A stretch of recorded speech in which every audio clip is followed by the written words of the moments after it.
Good morning. I am running behind today. It's just been one of those mornings.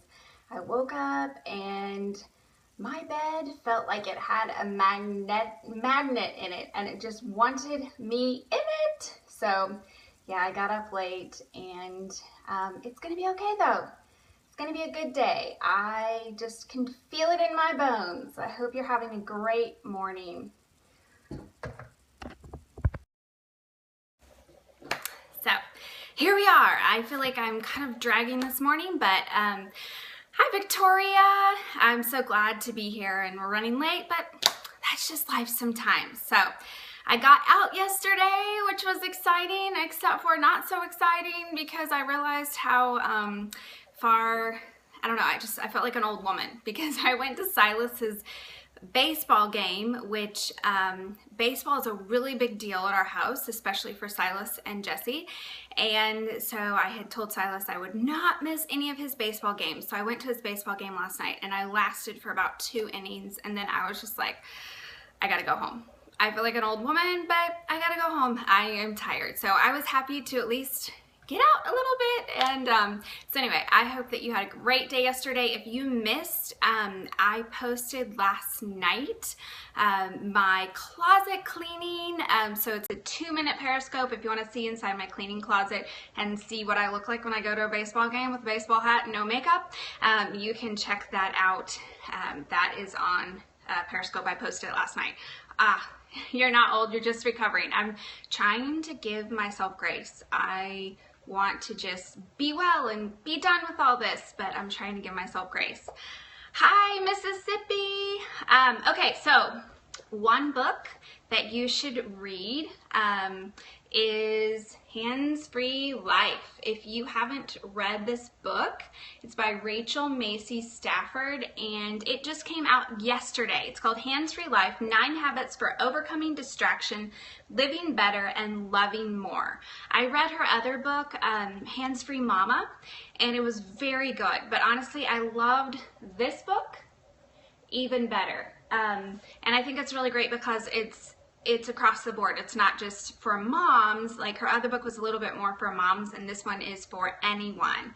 I wrote a review of it. Let me see if I can find it so that you can get an idea of what I thought about it. I could tell you, but it's better for me to just read it. Okay, I said, reading Hands-Free Life spoke to me at a deep heart level. It challenged me to stop hurrying through life, quit worrying about what other people think, and start savoring the ordinary, everyday moments. I smiled through some parts, cried through others, and came away with fresh resolve to make each day count. Not in more efficient productivity, but in more meaningful relationships. Highly, highly recommended. So that is one book I think you should read, Hands-Free Life. And it's just about savoring, stopping and savoring and embracing the everyday. We get so busy and so hurried and so focused on productivity and our to-do list. And this book is really about just taking time for what really matters. So that's Hands-Free Life. It just came out yesterday.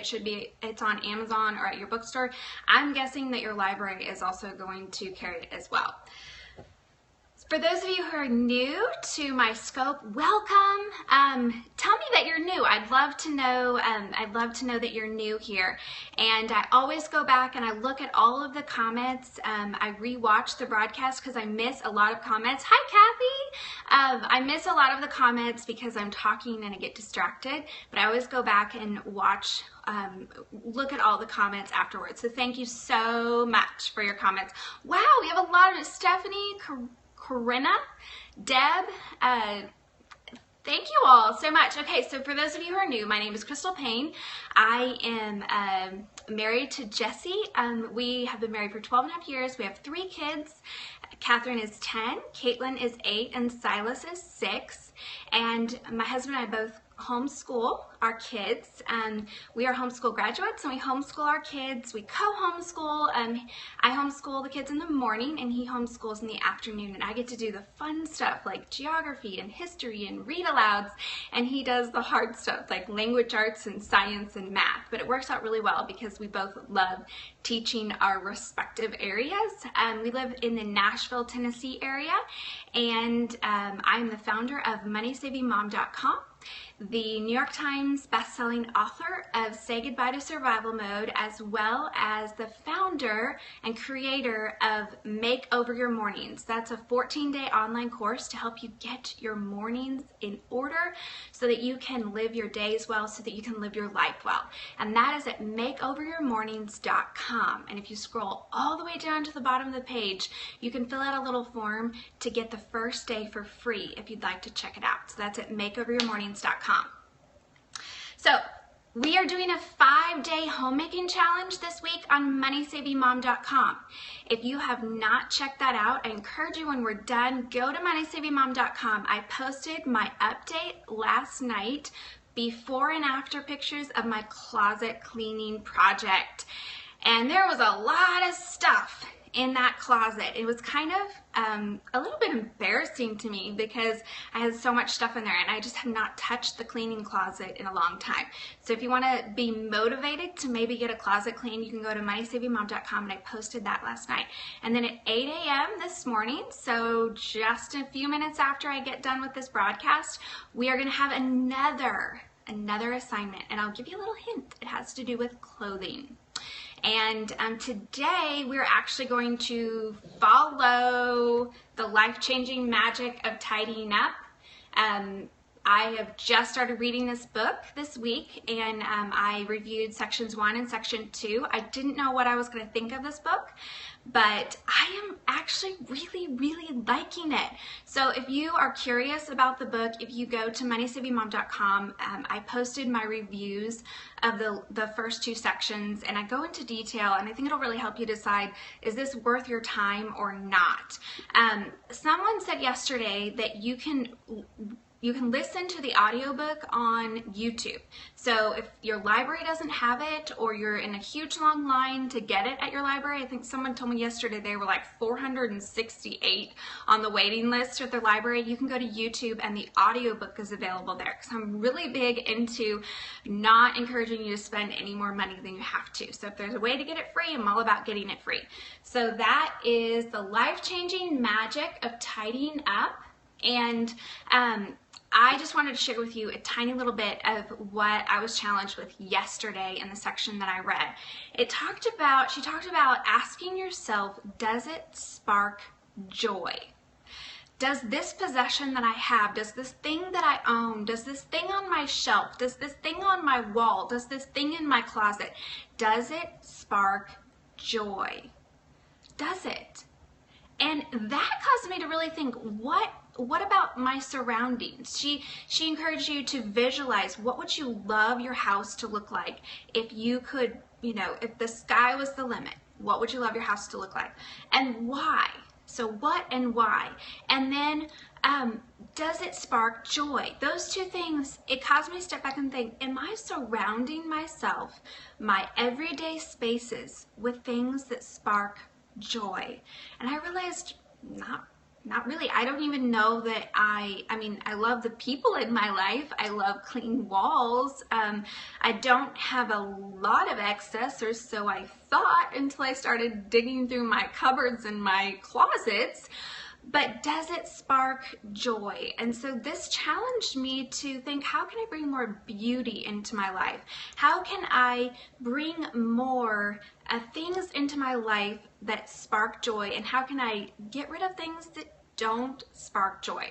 So that really challenged me, and I'm excited to read section 3 today and see what I think about section 3, because yes, there was a little bit of weirdness about like thanking your stuff, but at the same time I think it was more about, for me, I took it as for me to be able to verbalize what I think about this item. So this item is helpful to me, this item does spark joy, this item is useful, or no, like, why do I have this thing in my house? It's just taking up space and doing nothing for me. So that is the life-changing magic of tidying up. And I will have section 3, my thoughts on section 3 posted tonight. And if you have the book and you want to read it through with me this morning, I will tell you the pages that I'm going to read so you can read it with me and then tell us what you think tonight. And then I promised you one thing that helps me feel less overwhelmed and helps me to get more done.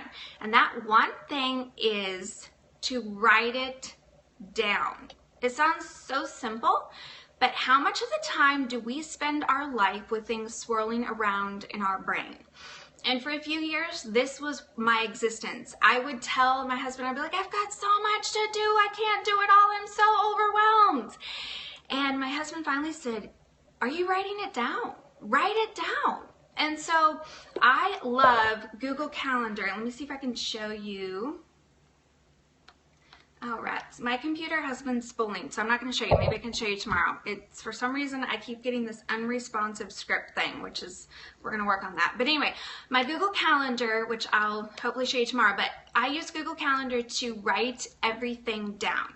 So I will, if I think of, oh, I need to remember to ask so-and-so this, I need to remember to email such and such about this, I just put it as an all-day event in my Google Calendar. That way it is out of sight, out of mind, but in a safe place. So I'll assign it to a day, write it down, just randomly pick a day if it's that day, or maybe it needs to be done next week, so I'll put it on the day before. Write it down. If I'm not where I can get on my Google Calendar, I will email it to myself because I usually have my phone. So I'll email it to myself, and my inbox is like my to-do list, and so I'll email myself a reminder to add call such and such, or email so-and-so, or finish that project, or whatever it is. And if it's a larger project, then I'll actually divide it into bite-sized pieces. So for instance, I have a big project next week that's due in the middle of the week. And so yesterday I divided it into 5 little bite-sized pieces, and I put it on my Google Calendar over the next week. I assign those 5 pieces to a day on my Google Calendar so that it was all out of my brain and onto a safe place. The thing about this is when I take it out of my brain and not just scribble it down on a piece of paper that I could lose, but put it in a safe, organized place, I don't have to remember about it anymore until I need to remember about it. So that's what I love about Google Calendar, is that I don't have to think about it. Once it's there, I don't even need to remember that that to-do exists until it's time to deal with it. So it takes all of this craziness that swirls around in my brain and it puts it in an organized place. And then I have reminders. And so every night before I write my daily to-do list, which we talked about this before, I'll show you, like, this is my to-do list for today. And it has time blocks of specific times of when I'm going to accomplish everything. I write that to-do list based upon what is on my Google Calendar for the day. This little hack has changed my life. It has changed my life, and so I no longer am sitting around, feeling so overwhelmed with all of these little things. Now, that doesn't mean that I don't always, feel completely at peace. I definitely have moments when I feel overwhelmed. But being able to sit down and have a place to put it, have an organized place that then I know it's not going to get lost, I'm not going to forget it, and it's going to come up and be a reminder to me when I need to be reminded of it. This has helped me feel so much less overwhelmed and be so much more productive, because I know that each day I've assigned what has to be done that day. And oftentimes I'll look at that day and I'll be like, you know what, those 3 things, they need to get done, but they really don't need to get done today. So the lovely thing about Google Calendar is that you can just drag and drop. So I'll drag and drop it to another day, maybe tomorrow or next week or even 3 weeks from now if it's something that really doesn't need to be done for a while and my calendar's already pretty full. So that is one little tip I wanted to give you. Write it down, but not just on a scrap of paper, somewhere that you will be reminded of it again, so you don't have to worry about it until you need to remember about it again. Get it out of your brain and onto something so that your brain has freedom and space to be able to focus on what only it needs to be focusing on right then. So that's what I have for you today. I hope you have a wonderful day, and remember to go to MoneySavingMom.com if you want to join in our 5-day homemaking challenge. I will have today's assignment up very soon around 8 a.m. and I will look forward to seeing you back here tomorrow morning around 7 a.m. hopefully for more morning motivation.